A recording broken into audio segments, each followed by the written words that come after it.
I don't know if this is because you are too inexperienced and incompetent to understand the real threats facing our country, or if it's because you are just an unqualified yes man who can't tell the president how to keep Americans safe. You are focusing on renaming bases for Confederate generals. You've created such a hostile command environment that no one wants to serve as your chief of staff or work with you in other senior DoD leadership roles.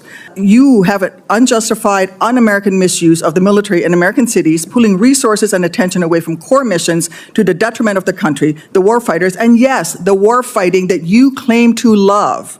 Senator Tammy Duckworth confronted the Secretary of Defense over what she called staggering failures in leadership. From wasting over $1 billion in failed military operations to misusing United States troops for domestic political purposes. Senator Duckworth. Thank you, Mr. Chairman. In response to my colleague from Oklahoma, I believe the Secretary of Defense has just responded last week and admitted that the $1 billion mission that he led against the Houthis, who do not have a navy, has not restored the transit of U.S. flag commercial vessels through the Red Sea, and in fact has resulted in the loss of 2 F-18 Hornets to the tune of $60 million apiece, as well as, I believe the last count was 7 Reaper drones to the tune of another $200 million. You are blowing through money like my fellow cadets and I did in our first Liberty after basic camp. Luckily, I didn't end up with a questionable tattoo. Your failures, Mr. Secretary, since you've taken office has been staggering. You sent classified operational information over Signal to chest thump in front of your wife, who, by the way, has no security clearance, risking service member lives in the process. You blew the $1 billion fight against the Houthis, whom, again, as my colleague says, has no navy, and yet you lost all of those aircraft. You've created such a hostile command environment that no one wants to serve as your chief of staff or work with you in other senior DoD leadership roles. But what we should all be talking about, more than all of this, is that you have an unjustified, un-American misuse of the military in American cities, pulling resources and attention away from core missions to the detriment of the country, the war fighters, and yes, the war fighting that you claim to love. I don't know if this is because you are too inexperienced and incompetent to understand the real threats facing our country, or if it's because you are just an unqualified yes man who can't tell the president how to keep Americans safe. You are focusing on renaming bases for Confederate generals. You said just now to Senator King that to a man and to a woman, we would rather be associated with the old Confederate names. Well, I am one of those women. I served at Fort Rucker, Alabama, a base that was named for a traitor who took arms against the United States of America, led troops who killed Americans.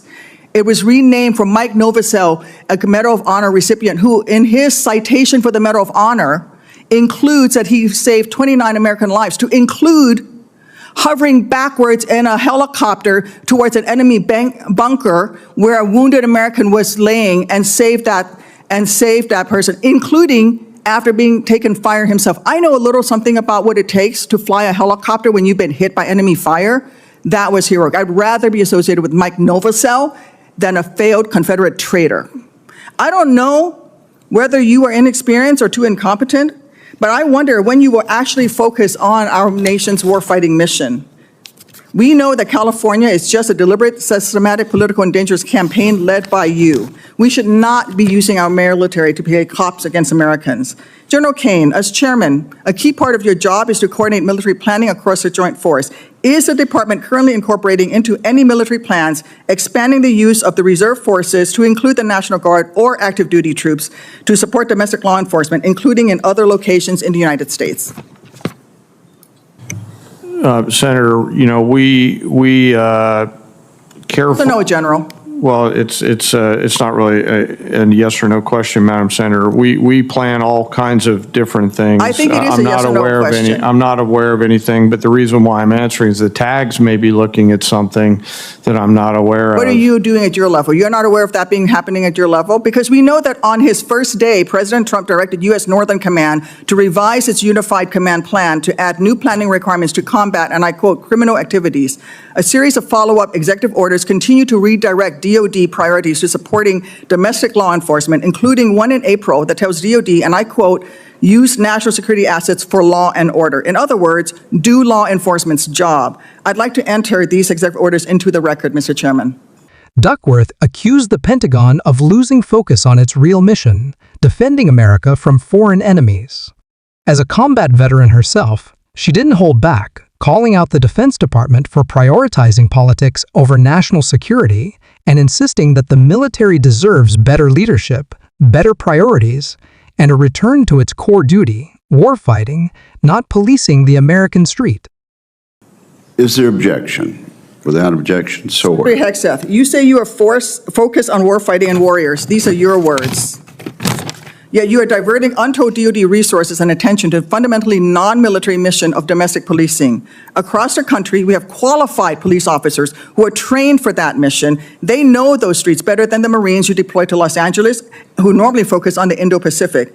And you recently approved 700 more troops in 3 other states to do admin and logistics works for ICE. You say all of this is valuable training, but I would much rather have our troops do tough, realistic training relevant to high-end combat.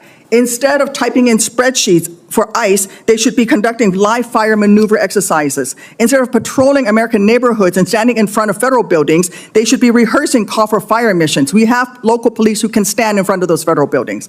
And the list of distractions goes on. You are encouraging the DoD workforce to go work for DHS in increasing numbers. You're pulling the military away from facing foreign enemies who literally say things like death to America.